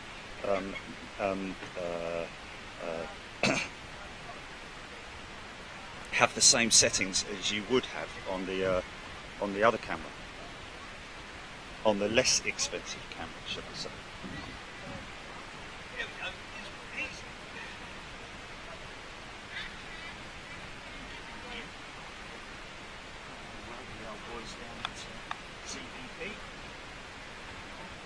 Any luck?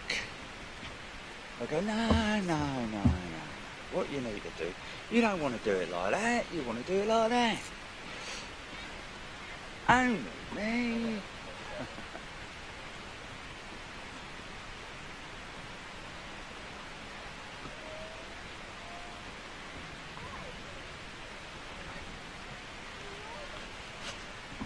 Oh, say it there.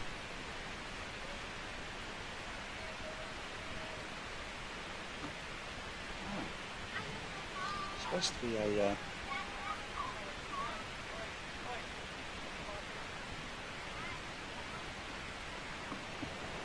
oh, there we go, boys and girls.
So just where these guys are going,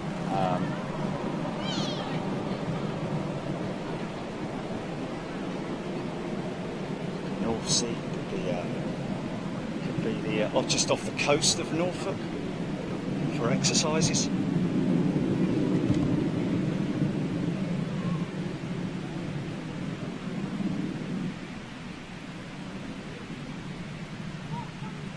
Brodie Wolf. Yeah, Brodie, we saw the ribbons on the last camera. To be honest with you, I think it's just a sort of like one of those things where, you know, the picture quality on the other one will be better. But let's not get into a massive great big debate about that because it's obviously, you know, we're currently if you're watching off a £500 camera, the other one is closer to £2,000. So, you know,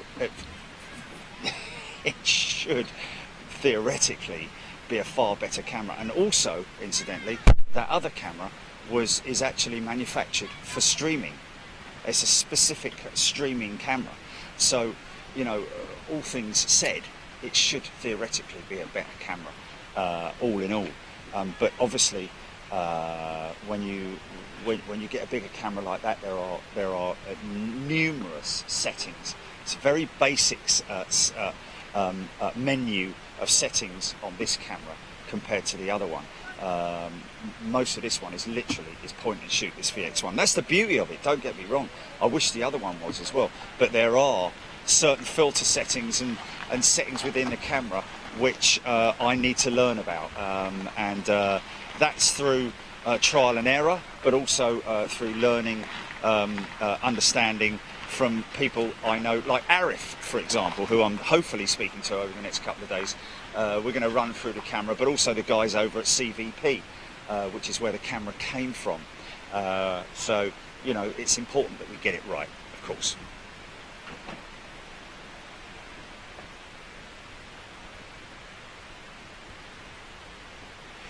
Chone Hunter, no, both are Panasonic cameras, both identical.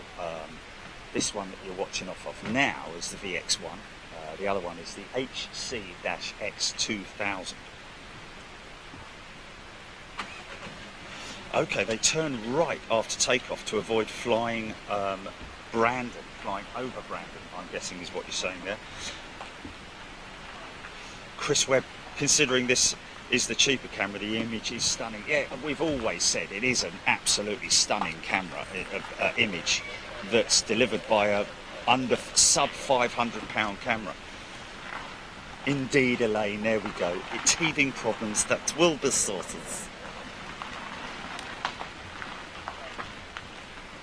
They play in managed danger areas around 30 miles off the Lincolnshire coast. It's called the 323 complex and is segregated into around 9 areas, flight level 55 and up. Wow, Chris Fleet, thank you. So then we know. The play, I love that. The play in managed danger areas around 30 miles off the Lincolnshire coast. 323 complex segregated into around 9 areas, flight level 55 and up. So is that flight level 55 as in 55,000 feet and upward? I'm guessing it must be, it should be, because they have to fly above civilian traffic. In fact, I think that area of the Lincolnshire, that area is actually off limits to civilian flights. I think it's only land. They fly over land. They don't actually fly over that sector, do they? Because really, I've noticed there's not a lot of there's not many vapor trails over here. So I'd imagine that this is kind of off limits in some way to civilian aircraft. There's a strato tanker at 16,000 feet off the Norfolk coast, Kelvin Grant. Wow. Vision thing. Where did you get that rumour from about the 747, the Virgin 747? That's the key. If you say rumour has it, where did you get the rumour from? Blokes down the pub don't count.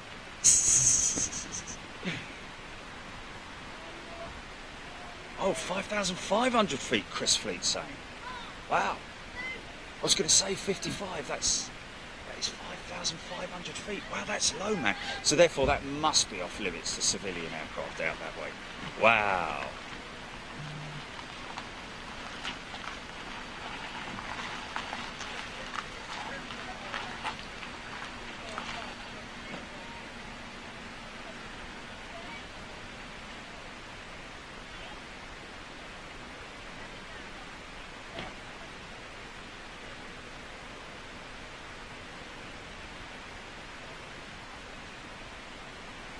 Oh, I just got a message from Ben up there in Marham. Thank you, Ben, giving us a heads up.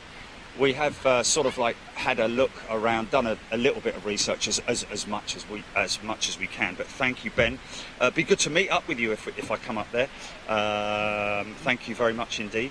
He enjoys the Heathrow streams, so there's a man who enjoys both the commercial and the military streams. But thank you, Ben. Appreciate it.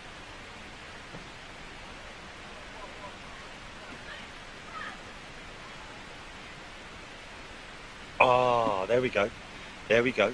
And he's also corrected me, which is rightly so, and I like to be corrected. The F-16s, the US Air Force F-16s are not based at Ramstein. They're based at Spangdahlem,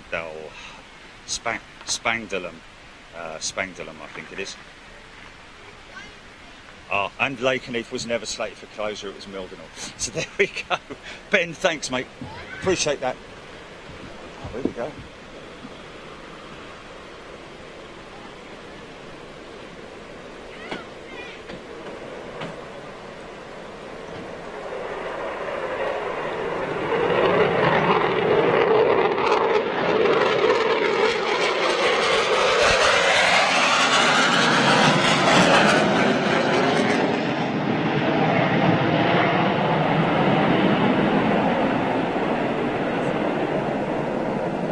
Yeah.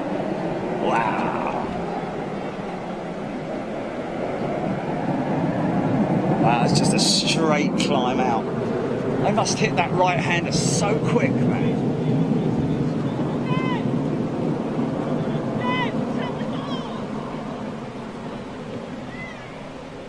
So yes, Ben, thank you very much indeed. And thanks for communicating with us. If you could send us your contact details, that would be great. It'd be great to meet up with you. Ben from up there in Marham.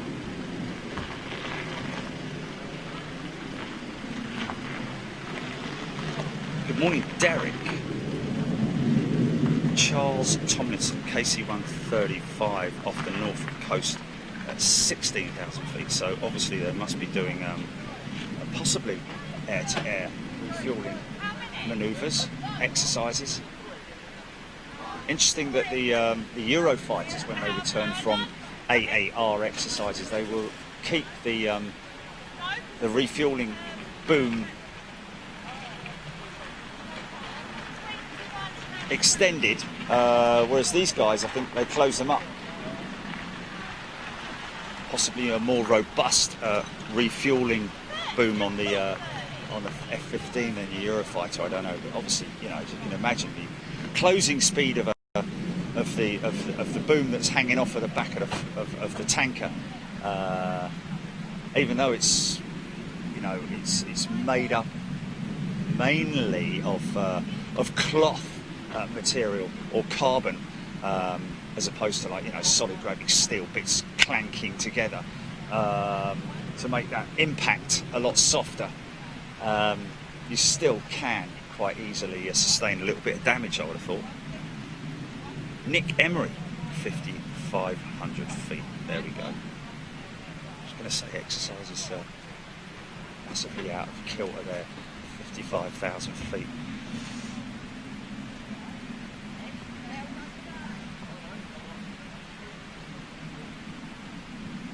Let's get some of that. What are we talking about here?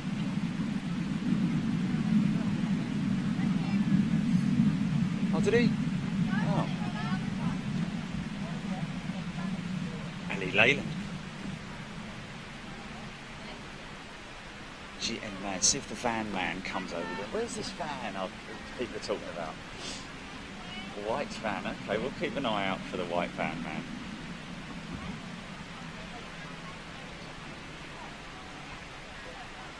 Chris Fleet, F-15s don't have the boom, they have the female part. I think you'll find it's the male part, Chris, that comes out of the aircraft and the... Ah! Or is it?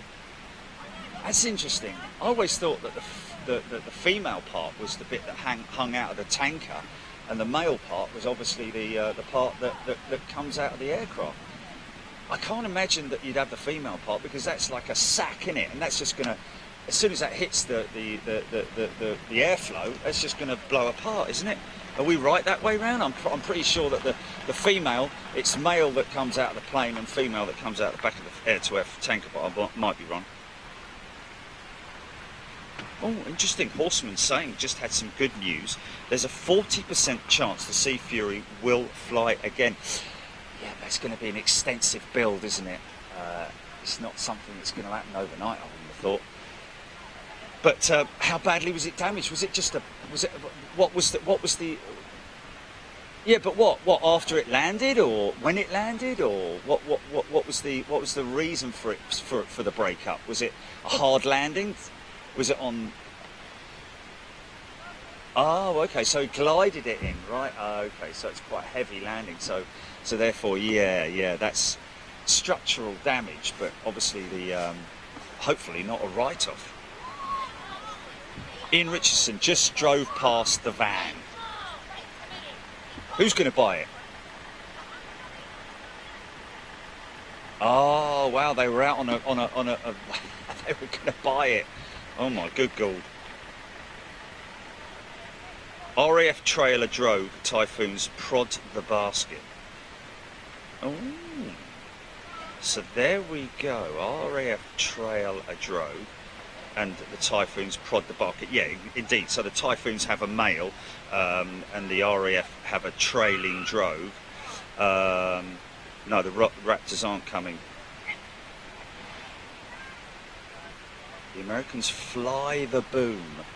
Okay, interesting. So let me just have a look at this. Let me get my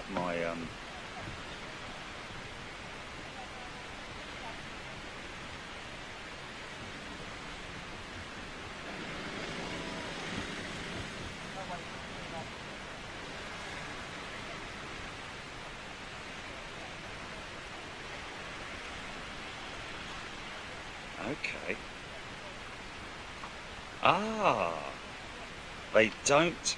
Interesting. Wow. Yes, I can see why you're saying a female part now. Yes, they just have an opening on the wing. Wow, that's wow. That takes some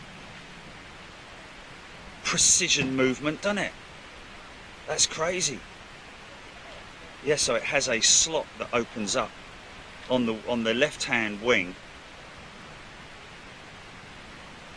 and I think that there's a possibility either up front or at the back of the KC-135 there's a fella or a girl lying down on the deck to guide that thing in with a remote device. Wow. Yeah, there it is. Look. Is that permanently open, or is that hatch something that closes with a hydraulic? Ah, there we go. Look, I see it. Yeah. It's the F-18 that's got the boom system, like the probe, like the Eurofighter. So my apologies, folks. You're all right. I'm wrong. The Americans fly the boom. Graham T, yeah. Well, I mean, it is interesting. There's a lot of people here, so, and these locals, they certainly they know a lot more than I do. Lakenheath have put a post out this morning on their Facebook page to say that they're going to be ramping up the flying today or this week. So the exercises actually start tomorrow, and that's when we're also planning to come back tomorrow. Should we have a trip down to Mildenhall? Do you fancy that, folks? Oh, she crashed into trees.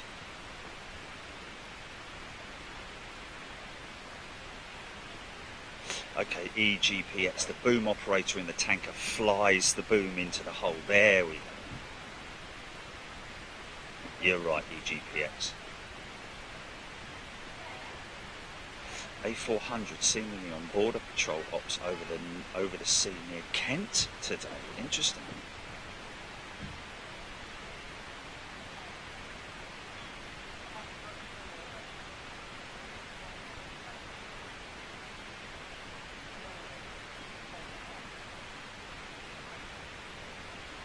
Perk Edwards, good morning to you.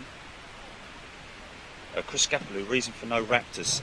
We're hearing that apparently one of the crew members of the Raptors was actually confirmed positive for COVID, which I'm guessing would ultimately result in those guys and girls being isolated and not being able to take part in the exercise this week.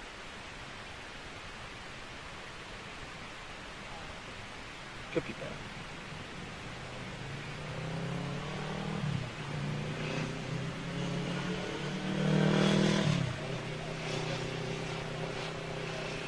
Oh, Nigel Betts. No, Nigel.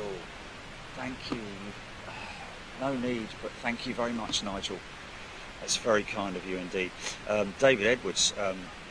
Was she running? I'm guessing that she would have been running alloy props on the aircraft, and that being the case, could potentially do some serious damage to the internals of the engine. Wooden props, obviously, a lot easier to minimise the damage. There we go, David Edwards. Love the sound of the Sea Fury with its mighty Bristol Centurious sleeve valve radial engine. There we go, the Centurious, fantastic. Because there was another famous radial is the Hercules. Is that right? I think the Hercules radial, possibly the one that powered the later variants of the Halifax bomber, the Mark III Halifax.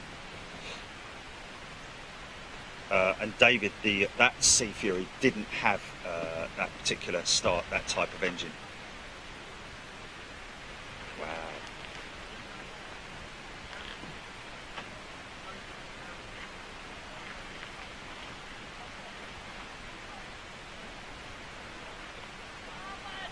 Colin McCann, yes. Very warm here. Catch the U2 if you can, TCC7. Okay, interesting. Catch the U2. Is that down at Mildenhall? Not sure how far away it is, but I've been told it's diverting into Mildenhall. Oh, what do you reckon, GP? What do you reckon, folks? Oh, that's a tricky call, isn't it? I mean, we've probably got some returning F-15s, I'd imagine, but tricky one. Should we head down to John's Field? I've got £2 ready. Yeah, I know. I've seen that. Yeah.